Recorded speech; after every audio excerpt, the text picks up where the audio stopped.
Hi, this is Carrie Naslin, not your average agent. I'm here today to talk about owner financing or lease options. These are two things that kind of live in the outskirts of traditional real estate.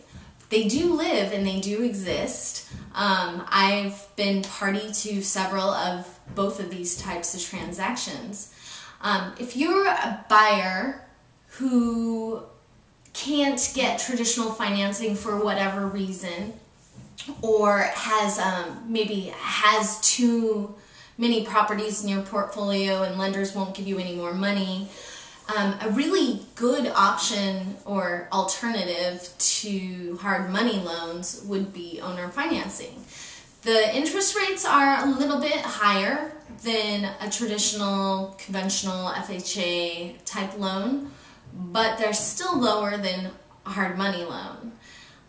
So that's something to explore if there's a property that you might be interested in that it's just not looking like you're going to be able to get the financing for that. It also works if you're only approved up to a certain amount with traditional financing, and then the owner can come in and finance that second part.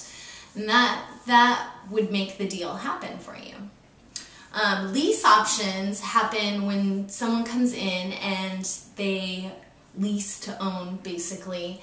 And what that means is you're paying your monthly rent or lease, but a portion of that usually goes into a pot that later on, 3 years, 5 years down the line, depending on what the contract is, will turn into part of your down payment. So when you make that lease option to buy, you negotiate what the price is going to be up front, you lock in that price, and then you typically pay a little bit higher than market rents, and that money gets banked into your down payment. Now, what if you're not able to get a traditional loan at that point in order to secure the property and complete the contract that you entered into? Well, at that point, all that money that got banked goes back to the seller. So that's the risk that you take in it.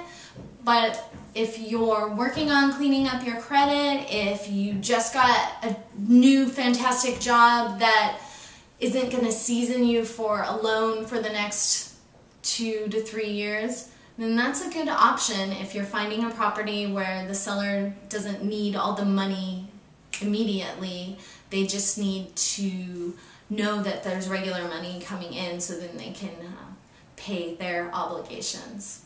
This is Carrie Naslin, not your average agent. If you're interested in finding out any more about either of those two options as a buyer or as a seller, I would love to fill you in.